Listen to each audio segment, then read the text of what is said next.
Hi everyone. Let me know if you're there. Let me see you as I go live. Yeah. So today I'll be waiting.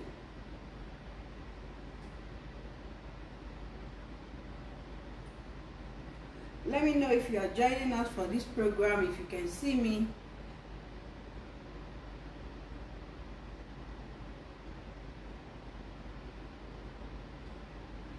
So if you can see me, let me know.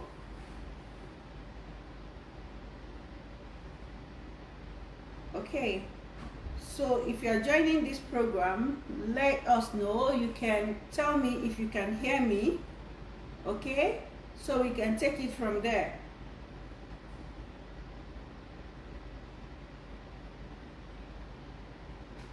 So thank you so much for people joining. I can see you are joining. So let me see if you are joining. If you can hear me, let me know.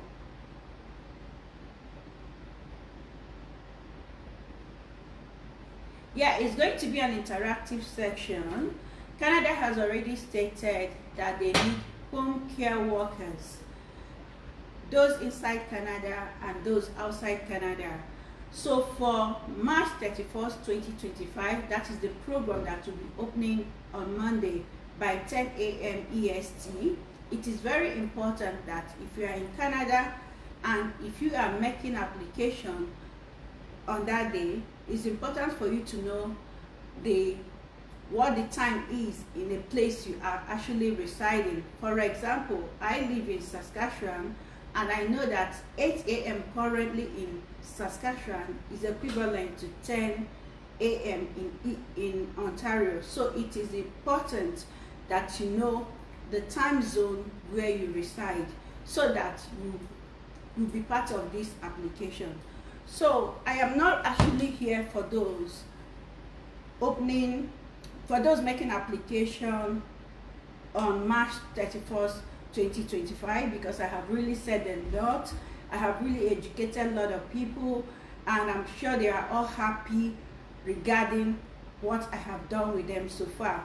So today I am going to be concentrating on the people outside Canada to tell you what you have to do so as to get ready for this application.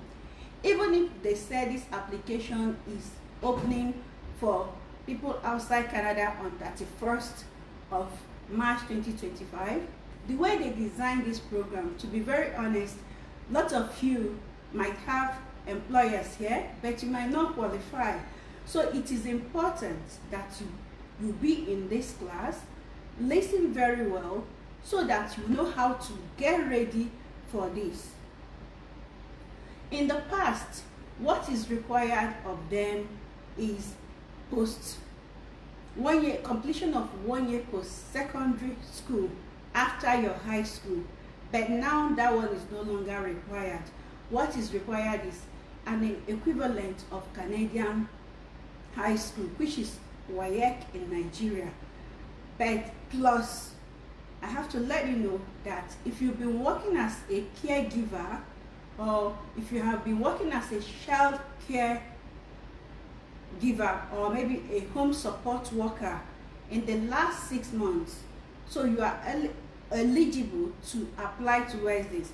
But assuming for some of you who are outside Canada that might likely receive an offer from maybe your loved ones here, you might likely not be qualified, except if you have proof to show that you have been engaged in this in the last 6 months. You have a last 6 experience as a caregiver in the last 6 months, right? If you have an experience as a caregiver, as a child caregiver, or maybe as a home support worker in the last 6 months, it does not really matter whether you have been doing it maybe for different people, provided that you must show that it is in a row, that the 6 months you have acquired it is in a row, you'll be eligible to qualify for this. Do you know the beauty of this program? The beauty is that the beauty of this program is actually that it makes you to become a permanent resident upon arrival in Canada. So you have to really work towards this. and they do not really require that kind of work experience. It's not really a point-based application the way that of express entry is structured. So from what we can gather from the Gazette, we can see that for those outside Canada, this application is classified as Stream B, and it will not be happening this year, which is 2025. It is also not going to be happening in 2026. It will only be happening in 2027. But you outside Canada, I need to ask you a question. Are you prepared for this? How ready would you be for this 2027 so that you'll be like, oh, I have gathered all the necessary documentation needed for this? In the past, they do not really require you to have a proof of fund as a caregiver, or maybe when you have a job offer in Canada, they will require you to have proof of fund. But I will tell you, a lot of people might have abused this program, and that might be the reason they decided to put you need to have a proof of fund. So for this particular program that will be opening in 2025, you need a proof of fund for your family size. So if your family size is 1, you need to know what the proof of fund for one family is. If you are 2, you need to know. If you are 3, you need to provide this. So if you want to include your spouse in this application, your spouse, the 2 of you, must have a joint account where they will show that the names, the 2 of you, you are actually the owner of this account. Or secondly, if this account will be in the name of your spouse, there must be an evidence to show that you, that is the applicant, that you have access to this fund when you actually need it. So that is it on the proof of fund. So lots of questions people have been asking is, no, it does not require proof of fund. I need to let you know today that this program that will be opening in 2027, which is Home Care Worker Immigration Pilot for Home Child Care and Home Support Worker, requires you to have a proof of fund for your family size. And according to the program delivery instruction, there's a possibility that what they have currently there as the proof of fund might increase in 2027. It all depends.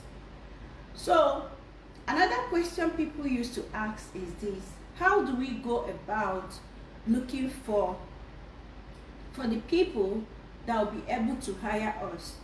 I need to let you know that it is your duty to actually look out for the people that will hire you. For example, if you have family members or friends or anyone living in Canada, you find out from them if they have a genuine need of hiring maybe a home care worker or a home support worker. Find out from them if they have a genuine need. They must have to demonstrate it, that they have a genuine need of hiring you. If you are going to if you are coming in as a home child care worker, you find out if the person actually have children less than 13 years old, because these ones are still expected to be in from middle school down. So you find out from them if they actually need somebody who will help them to take care of their kids. So, and if they can hire you, that is a nice one. So another way to look out for them is to go through job bank, because anyone hiring foreign worker anywhere in Canada, it is mandatory that you must go to job bank to advertise this duty. You need to go there and advertise your need and advertise that you are looking for foreign workers to hire. So job bank remains the place I will always ask people to go, because a lot of people have even found employers, genuine and reliable employers there. So I know that while I was saying this, as I was waiting for you to come, I've not really introduced myself. So I am just waiting for few people so that I'll be able to introduce myself. Can you people hear me, or am I talking to myself? If you can hear me, please. Okay, yes, I can hear you clearly. Thank you, Amara Chukwu Okoro. I appreciate you. Thank you, Gochikalo Ulu, for being here. I appreciate. Yeah, thank you so much. I really appreciate you people for being part of this section.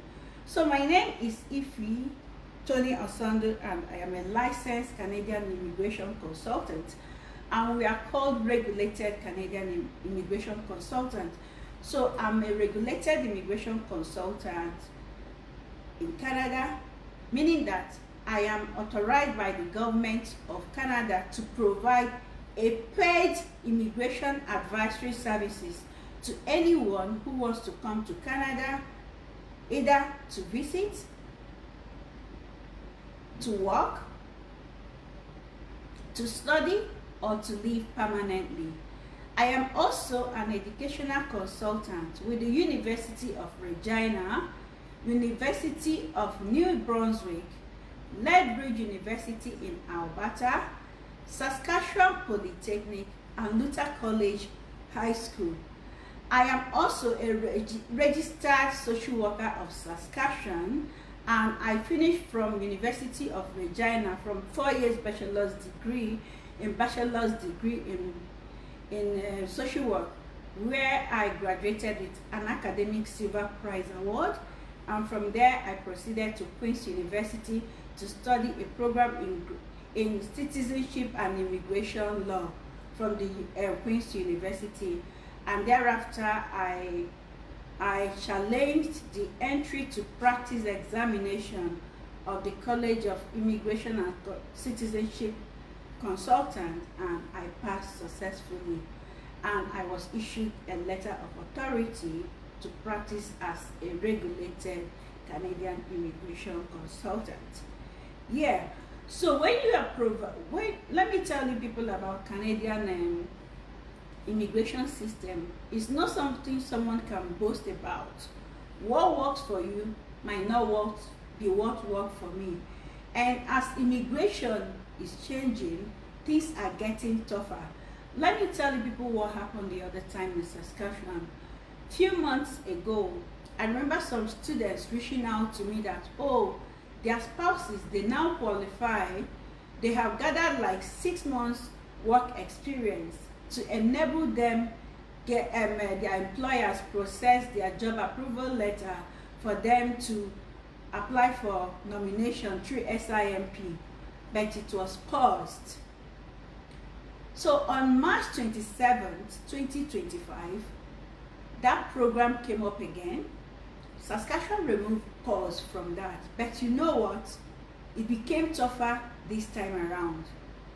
Spouses of anyone in Canada, in Saskatchewan, that is working with an open work permit is no longer eligible to apply for job approval letter. So provided you have an open work permit and you are a spouse of someone, you are not eligible to apply for job approval letter in Saskatchewan. That is number one. And again, for international students who maybe they are coming here they have studied in Ontario, in New Brunswick, in Alberta, at Prince Edward Island, anywhere in Canada, and they decided they have found job in Saskatchewan, and they decided to come to Saskatchewan so that they can work for 6 months, and thereafter their employers will get them a job approval letter, and with that they will be able to apply for SIM PMP through the Saskatchewan Immigrant Nominee Program. So they have paused it. They say no way. Starting March 27th, any international graduate that did not study in any of the Saskatchewan designated learning institution, they are not qualified to, their employers are not qualified to get them a job approval letter in Saskatchewan. So what that means is that you school in Saskatchewan, you are eligible to get a job approval letter that will enable you to apply for your permanent residence. But if you do not school in Saskatchewan, there is nothing for you. They have just to remove it. Do you understand? So immigration changes every day. So it is important that you stay attuned and know what is happening. Put in your mind and your heart in it so that you will gain what you wanted. Like a few months ago, there's this slogan that I was busy lishing out that I learned from a book when I was growing up. And the book said that it is not actually the rich that is the poor. It is the what? It is the fast that is the slow. So if you're not fast in this game, it then means you'll be cut off halfway. But if you are fast with this game, then it will take you to the next level where you want to belong to. So this is Greens on Gardner Immigration Consulting Clinic.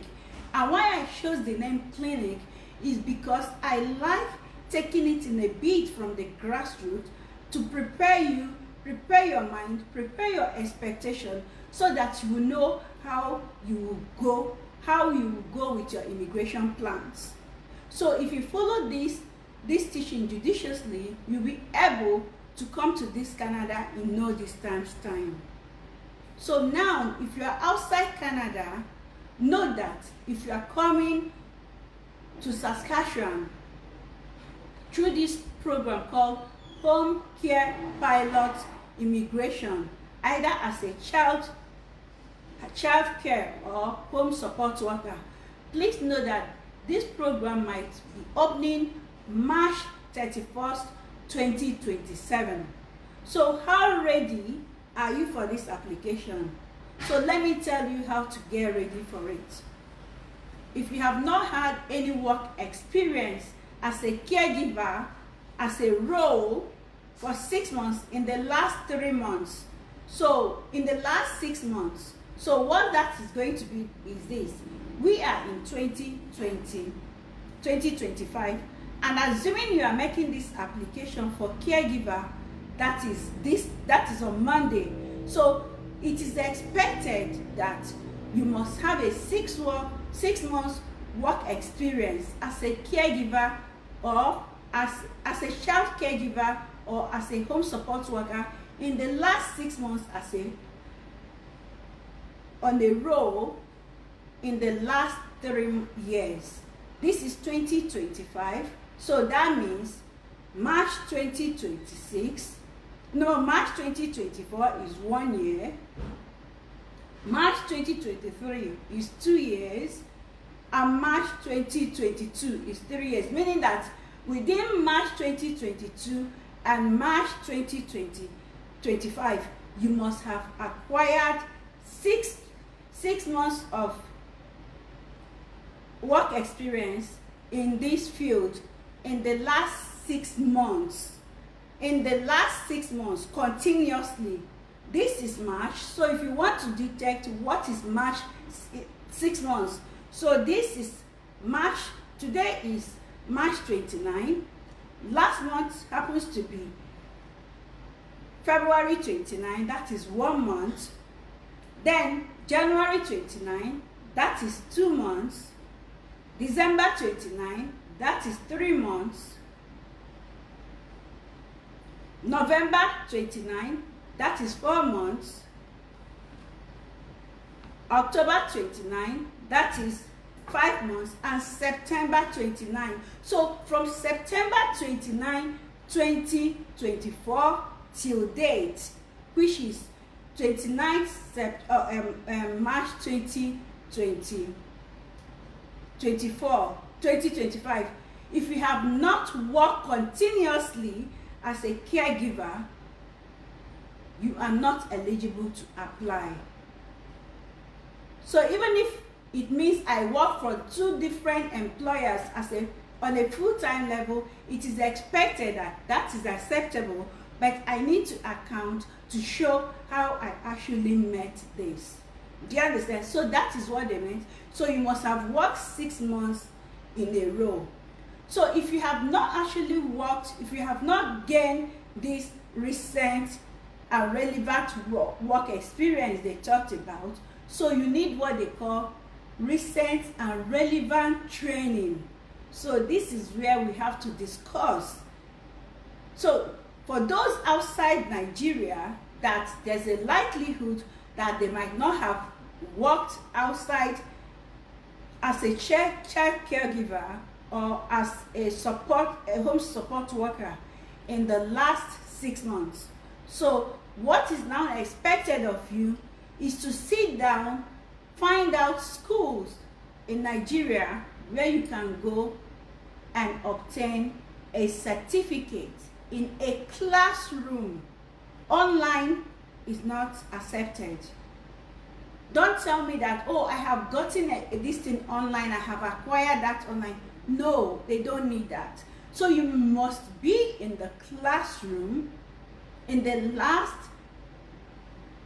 within the last 2 years. That is what they expected of you. So now all you need to do is to find out school whereby you will go and acquire this training. It must be a classroom and it must be at post-secondary school level. So the minimum acceptable one is 6 months. Do you understand? 6 months, you have to go to an institution whereby you can get training as either a child care worker or as what? As a home support worker for 6 months. And even if they have what they call hybrid, you do some in class and you do take some online. So you must have presence, you must have attended classes, face-to-face classes, 15 hours a week. So if you do less than 15 hours a week, they will not accept it. So you find out where you will do this, and there must be a placement. By the time you finish, you are required to go for training, you are required for do this and that. So get in and look for places to do this. You can find out if you are living in Lagos, find out any school in Lagos, maybe Unilag, Luth, this and that. Find out from them to know the people that take care of this, the department. You might enroll. Sometimes some schools in Nigeria might be doing it for 1 year, 6 months, but anyone that is less than 6 months, they will not accept it. Oh, thank you so much, Ugochi Kalu Ulu. Oh, Linda introduced me to you. Oh, nice. Thank you. Thank you so much. Linda is my wonderful friend. Chinyere Okwala Ulu. Thanks for coming. I appreciate you. Thank you so much. Do you understand? So you will not have anything to lose. So while you are taking these classes, you can now take time. Because if you decide to write an IELTS now, by 2027, what will happen is already expired. By March 31st, 2027 is already expired. If you take it today, which is 29th, because IELTS, English language testing, language proficiency has validity of 2 years. So while we are doing this, you now take time to, while you are doing these things, you will take time to be processing your WAEC results, because what they were, or your highest qualification, what they wanted of you is an equivalent of Canadian experience. It's equivalent of Canadian high school degree. That is what is expected of you.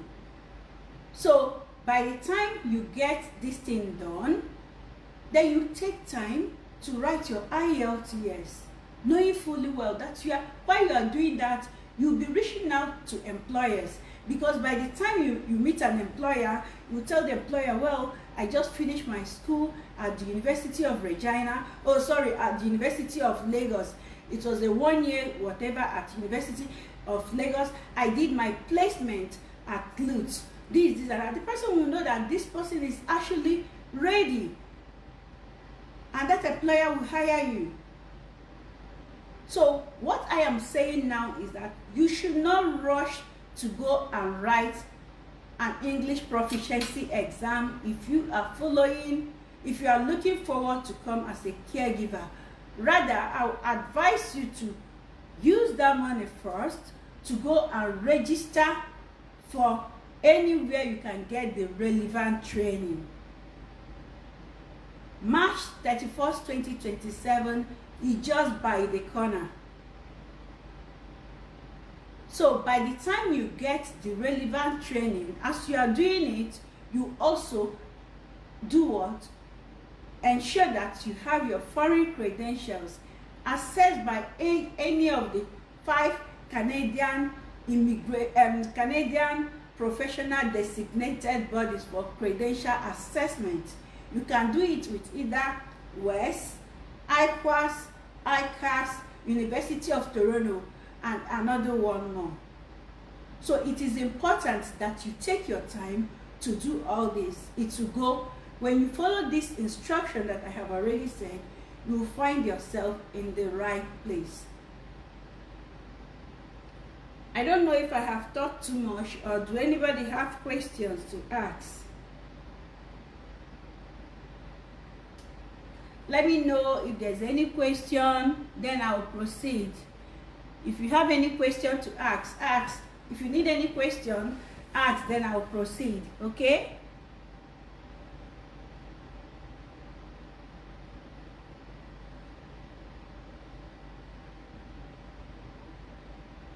Any questions so far? Am I making sense? Let me know.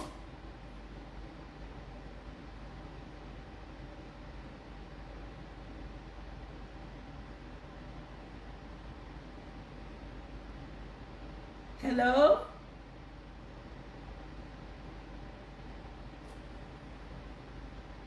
Any question, or should I go on?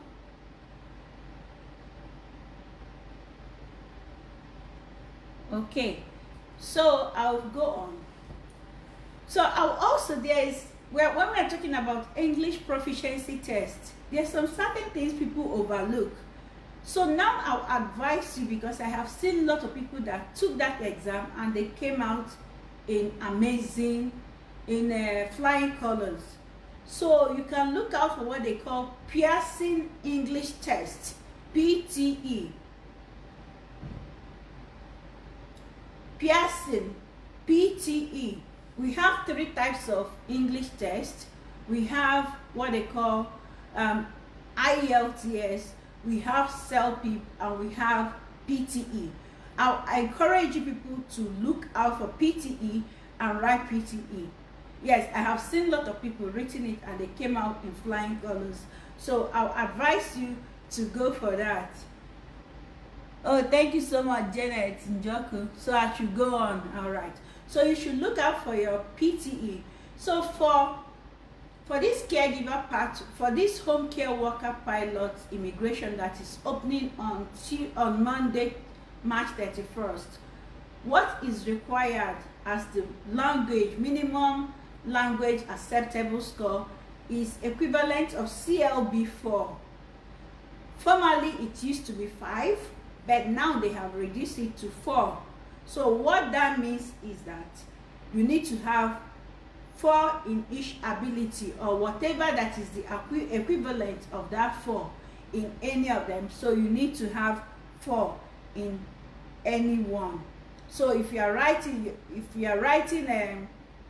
CELP, know that it's 4 in speaking, 4 in writing, 4 in 4 in speaking, 4 in writing, 4 in reading, and 4 in listening.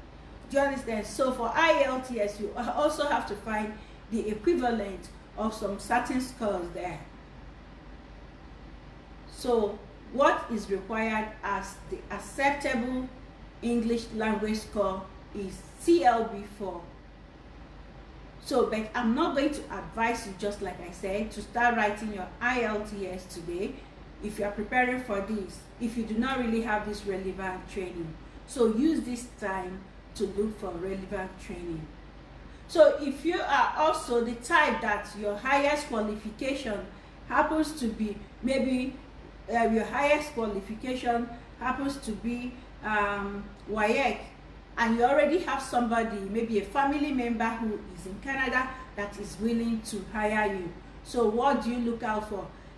This is the time for you to go back, take it as a project. Yes, I like people that usually take this as a project. Use this medium to go back to school, to look for places to study, maybe to do a PSW, personal support worker training for 1 year. It must have to be a classroom. They are no longer taking online. It's not required. So you need to go there and know what it means to be a support worker, because you require this training. So use this time around. This is March. Look out for schools that might accept you in September, so that by September this year you started. If you start by September this year, by next year, March next year, you already completed it. So by the time you complete it, then you start preparing to write your IELTS. And again, if you have family members in Canada that's already, or you have already have someone that wants to hire you, you can take it up again to look, because when you finish this school as a PSW, there's a possibility you might see places in Nigeria that will hire you. You can work with all this healthcare, whatever. You can be doing those paid work. It is an added advantage to you, pending when that thing opens. Even if it did not open, you're still working and earning your own money, and you're happy with what you are doing. So it will never be it will never be something you have just, it will not be a wasted effort. It will benefit you at the long run, because you have taken your time to develop yourself. That thing will even save you. So if you are a stay-at-home mom and you're looking out for what to do next, you can pick up this 1 year degree. Even find out if they are doing it in places like Open University, IMSU, these and that, some state university or some universities that, or polytechnics that will be less cost effective. Do it. After doing it, you'll be enrolled full-time with a particular organization, and you'll be earning your money. With this, you'll be able to apply when the door opens. Then you'll be able to even tell the employer that, yes, currently you are working with so-so organization, you are working with so-so organization. That is a plus. So 4 things are key for this. And that was why when this program opened initially, when they were giving out details in bits, they said for anybody outside Canada, we are not asking you, this information is not for you. We are not asking you.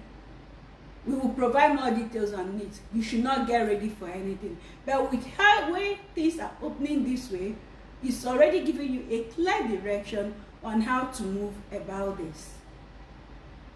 Okay, so in this program, I have already told you about the job offer that is required. They need a job offer from a genuine employer, and I have told you how to go about this employer. I told you the very best way to go about an employer, and it is even stated there, and I have also shared it today in my platform. They say for employers can actually, people can actually reach out to you. The employees can reach out to employers. So by the time you talk to your family members and find out from them if they have any genuine needs of hiring someone, these and that, you are reaching out to them. So if they can afford it, it is okay. And another thing that people, private individuals usually encounter, maybe employees, when they, in the past, when they want to hire someone, it is required that maybe the person will start sending you some of their personal records for you to add in that application, which some people might not really find comfortable doing. But let me give you the good news. The good news is that if a private individual, if a private household is hiring you, maybe your friend, your sister, your whatever, let them know that they are not meant to give you any of their strong documents to add to that application. IRCC, when they need them, IRCC will send them an email or a correspondence and let them know how to provide this information to them. Please, now, where can one acquire the training? Honestly, I don't know, because where are you people? Can I know where you people are coming from? If I know, I'll be able to advise. Can I know? I remember somebody told me that he went to, I don't know, schools, some places. You can find out from IMSU or University of Lagos. Just a very good Google. Or maybe at the end of this, I will do some research. I'll be able to put some in our page, so that some people will actually know genuine places to go to when they require this.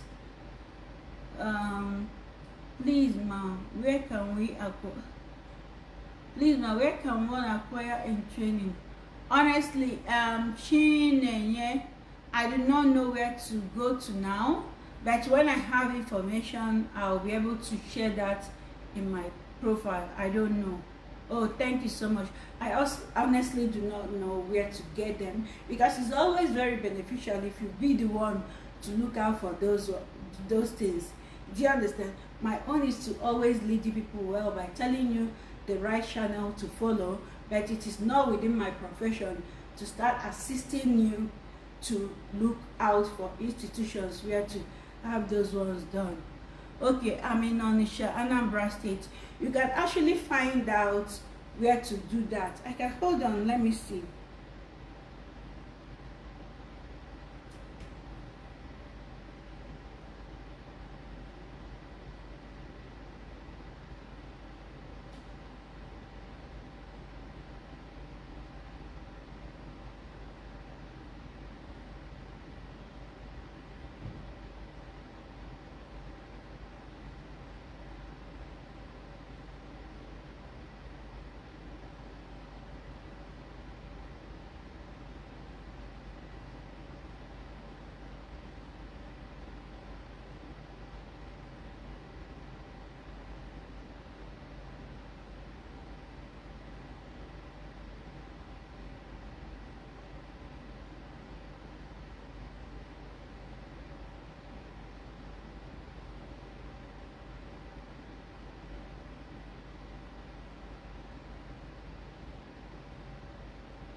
Okay, for those living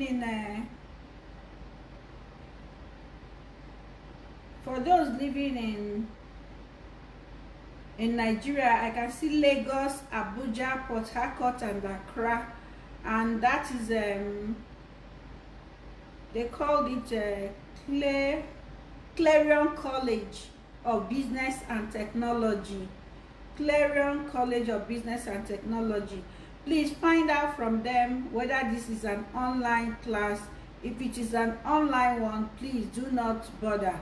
But if it is something you people can do in person, you are free to do that. But if it is online, you are not free to do that. I can see that Clarion, when I Google that.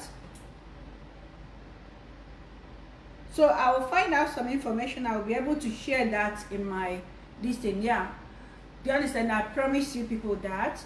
So I've already told you people about the job offer and how to go about the job offer and what to do while you wait about it.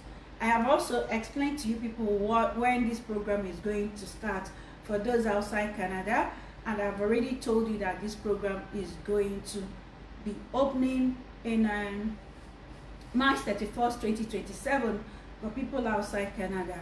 I've also told you people about the experience that is required for this, and I told you for the experience they need plus or minus a minimum of 6 months work experience that is continuous. So that is from September 2029 to March 2029. So if I have acquired, I stopped working, maybe I started September 2029 and at the stage I stopped in February and I resume again, no, they will not accept it. So it has to be continuous in a row. Do you understand? And if you are claiming that you have worked for someone for 6 months continuous in a row, is it going to be by word of mouth? No. Let me tell you how to go about this so as to leave a very clean slate. So if you are working for somebody in a row, or if you start working for someone, or if you started working for someone, or you have been working for someone, please have the person, instead of giving you cash, let the person be paying that money to your account every month. For example, if you pay in money into my account, it will show your name and your details. And if I want to refund that money back to you, I have to pay it back to the account that gave it back to me. So when you send money to me and I say to you, oh, I have not received your money, you will send me the receipt, right? So that receipt is going to show your name, the date, and my name, and the amount you paid. So that is a very straightforward thing. So that is how it looks. By the time you said you work for somebody and the person paid you cash, it then means you start explaining. But if you have the person pay you this into your account every month, showing the person's name and the amount, it goes a long way. That is number one. Number two, at the end of the month, always ensure that the person file what they call income tax. Remember, in Nigeria, they call their own pay as you earn, payee tax. Ensure that at the end of the month, they render your payee tax, and they do what? You have your tax return, so that anytime you are proving you have performed this job, you will put your tax return, your payee tax receipt, you put your pay stub or your salary slip, depends on what you people call it in your area. It will tally with everything you are saying. So if you are looking out to be part of the people who will be making this application in 2027 March 31st, please start now, because they have given you enough time. If you are working for someone, document it. The person should stop paying you cash, because if the person pay you cash, you have enough explanation. You'll be explaining everything. So it's better let that money go into your account, so that it will show that every month you receive that money. And the job you are doing must be a full-time job. So usually in Canada, what is termed as a full-time job is 30 hours a week, minimum of 30 hours a week. So let there be evidence that you do the job, that at the end of the month you earn the reward for doing this job, which will show in your pay stub, and that pay stub will show in the bank statement. Do you understand? So that is how to go about it. You start from now. You start from now. So I have already talked about this, about the job experience, and again the training that is required. So the training that is required is the training you acquire in a post-secondary institution, face-to-face class for 15 hours a week, minimum of 6 months. If it is less than 6 months, they are not going to accept this. It must take place in a post-secondary institution. Don't go to primary school and take this training, or go to secondary school and take this training. It will not work. Look out for post-secondary institution and undergo this training. And when you undergo this training, it will not be in vain. You can equally take this training that you acquire. You might equally use it to look for some small hospital, or some hospital, and be doing those little works. You know those works we do, they call not say Lisa, or this not say Lisa, not say Lisa, this and that. You can be doing those ones. Those are, do you understand? You can use those certificates to be doing those small work and be earning your salary, and you have already developed yourself in that year, and you'll be happy. That certificate will not be a waste. So while we are doing this and while at it, this is when you will write your IELTS. Please do not write that IELTS now if you are intending to apply for this in 2027, maybe except if you have other immigration pathway that you are looking out for. Do you understand? But know that those ones are point-based. What we are discussing today is what? Home care worker immigration pilot for applicants outside Canada. Please, applicants inside Canada, this is not really for you.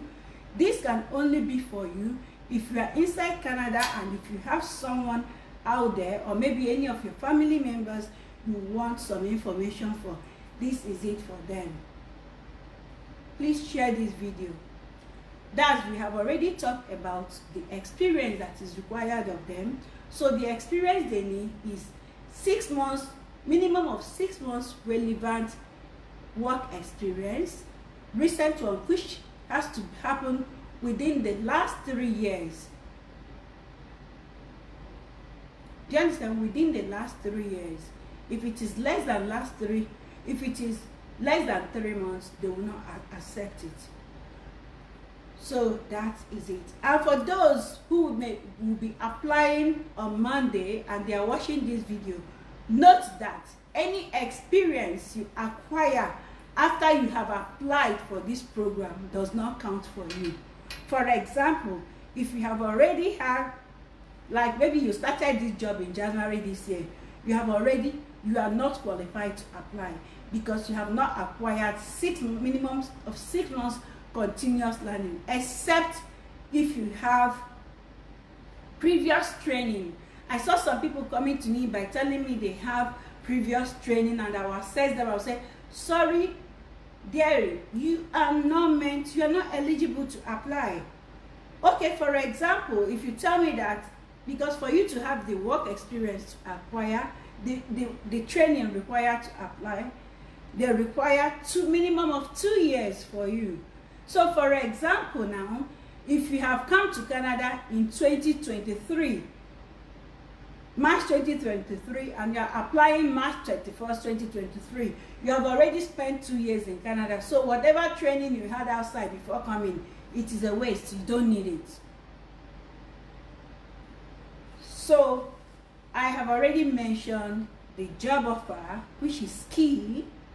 I've told you how to go about it, and I've told you, apart from having family members, friends, this and that, how else you will be able to acquire this. You can easily get that from Job Bank if you are able to prepare yourself, if you're able to rub it in their faces to let them know, I actually have this training, I get this training from this place, I did my work placement in this place, and now I am working this place. So they will be able to say, oh yes, this person is actually that candidate we are looking for. Mabel, what's your question, Mabel? Hi Mabel, I couldn't see your question.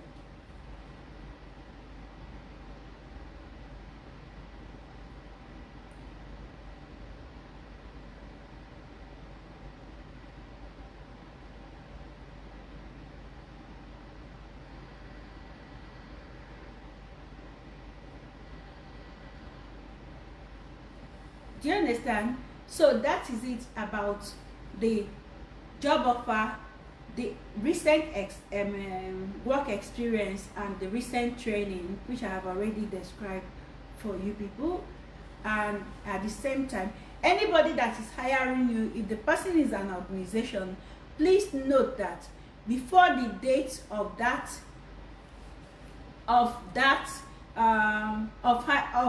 the opening of that program that the person is hiring you, the person must have been doing that in the last 1 year. If the person is not doing it in the last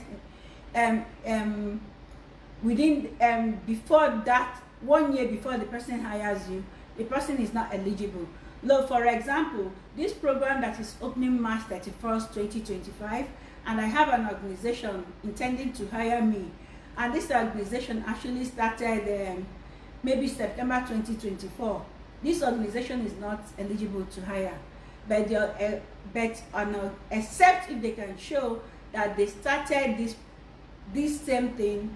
They started, that should be maybe January 2024. They are eligible, do you understand, to hire. But if they are less than 1 year, they are not eligible to hire. I also mentioned about the proof of fund. I said for this particular program, a proof of fund is required for those outside Canada. So what they have there might likely change in 2024, in 2027 when the program opens up. And what they are looking at is for home child care, and at the same time home support workers and home child care workers. That's what they are looking out for. Then I have also talked about the education that is required of this. So what is required is a minimum of high school, completion of a high school diploma, which is equivalent to WAEC or maybe JSS 3 or this. So you need to have all these ones assessed by, you need to have it assessed by any of the 5 Canadian professional bodies. So this is it. And for people coming, please know that there's something they call processing fee, and this is what is required of you to come. The processing fee is usually paid by the parents and their children. So if you are coming with your spouse, you're expected to pay, I think one person has to pay 1,565, and your spouse has to pay the same amount you are paid. Hold on, let me know the exact amount.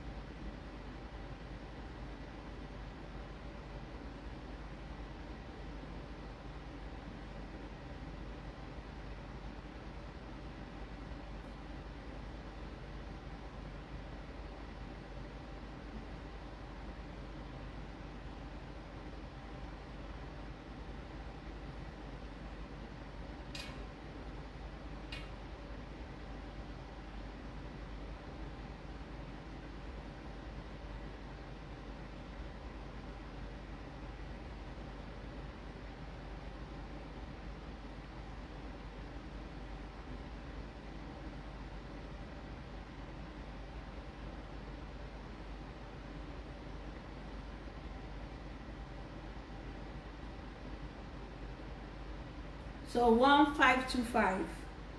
Okay, so you're expected to pay 1,525. Do you understand? For one person.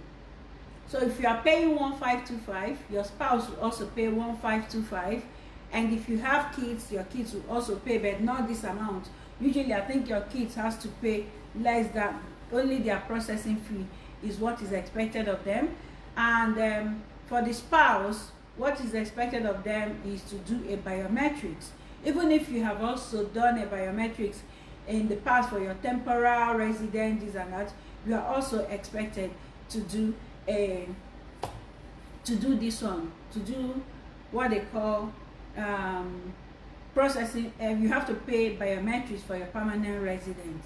Okay, so this is pretty much what I have for you people, and I thank you all for being part of this program. Okay, thank you and have a nice evening. Does anyone still have questions to ask? Okay, thank you so much and do have a nice day. I think Mabel have a question. Let me see before I go.